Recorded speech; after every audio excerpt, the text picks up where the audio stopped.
Bring it back up here to his hip. I've got control of his hips now. It takes his legs completely out.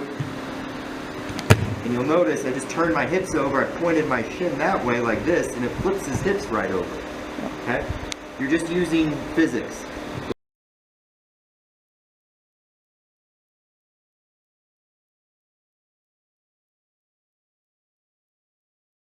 You have to pop Eric open a little bit, drag him open. He's created a hole.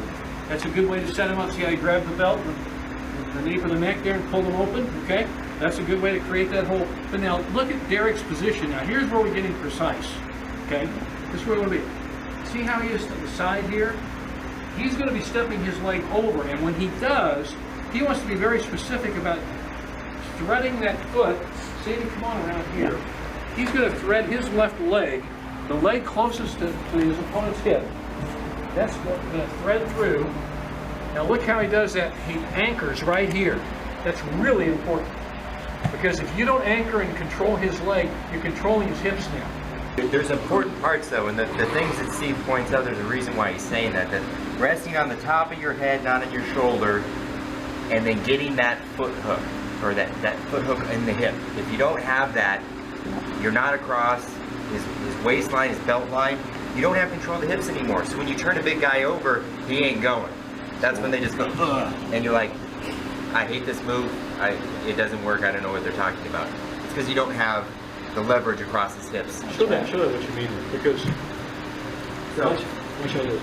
When I step through, that foot immediately comes through and hooks his hip right there. Should be able to balance yourself. If my foot's here or down here, I have no control of his hips anymore. It's going to be all about the pressure I exert up here. And then it's an almost equal battle, okay, because it's one leg versus his shoulders. But if I bring it back up here to his hip, I've got control of his hips now. It takes his legs completely out. And you'll notice I just turned my hips over, I pointed my shin that way like this, and it flips his hips right over. Okay? You're just using physics to flip the guy over. That's it. Don't make it hard on yourself.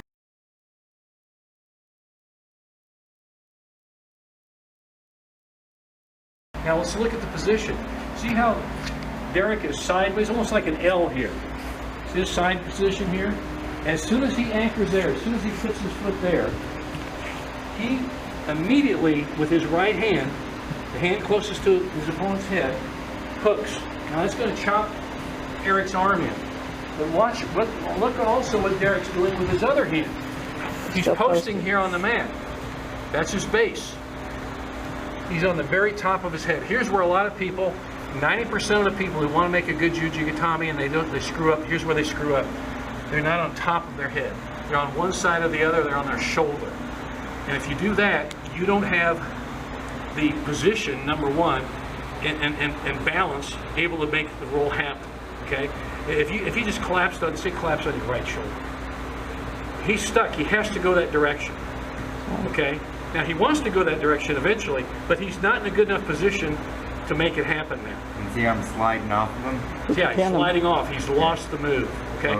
Totally out lost. again, and so let's look at that again. So the guy's down, the guy may be balled up pretty good, so he pops him open, opens that, top, see how he came over there? He's specific, he filtered this through, he anchored that foot on the leg, head of the top of the head, see how he posted the head of the hand. That's important to do. The other hand has hooked the arm. Now he's just chopped that in. He's going to take that arm. Now, watch what he did with his other foot that's coming over. See how he puts it on the back of the head?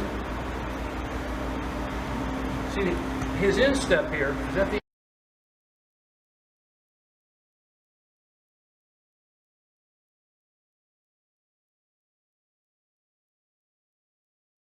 that's on the back of the head, and he's locking the head in.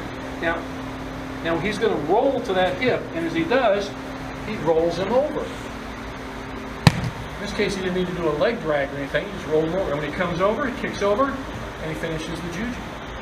Okay?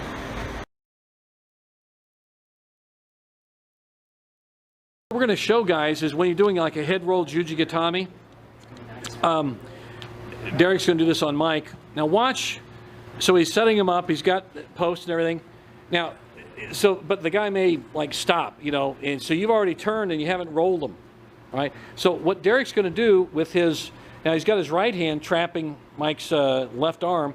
So for the getting ready for the Juji, but watch what he does with his right or his left arm, Derek's left arm. He's going to reach. There's several things you can do to reach. Okay, go ahead from there, Derek. Why don't you coach from this point? So the important part, like Coach was saying, is you're grabbing your hip. Okay, so this is just like when we're doing the grip break. You try and reach over on the far hip and grab that. That keeps the elbow locked into your chest, which makes it harder for him to flip out of it and pull his arm out. Okay. Plus, it frees up this other hand for you to be able to reach wherever you want. You can reach through and get like the Hungarian roll grip, you know, where you're grabbing the back of the thigh. You can grab the back of the pants. You can grab, like, meat hook the ankle, or you can reach far over and do the same thing in the far leg.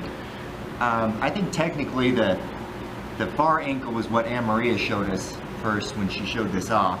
Yeah, Anne Maria DeMars. Yeah, and she grabbed the pant leg, but you can also, say in a sambo sense, since there's no pants, you can grab that ankle, just like Derek's doing there. Right. Okay, now watch as he rolls, he just takes Mike with him. He rolls right over and finishes right into a Juji. Okay. So the key here is no matter which grip you're taking, guys, we're going to go across your face. Don't try and pull him up and over like this, because then I'm pulling all of his body weight over and I'm trying to lay it farther away from me, okay? I'm gonna just drag him across my face like this. Just work with his ankles because those are light and manageable, okay? So again, doesn't matter which grip I take. This time I'm gonna get this near side one.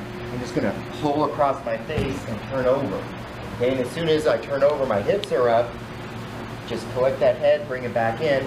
And again, this arm is right there ready for me. Okay? One more time. So that's what we call the leg drag, because you're literally dragging his leg over. This time I'm going to grab the whole thigh, right? Just drag it across my face, turn over, collect the head, finish up.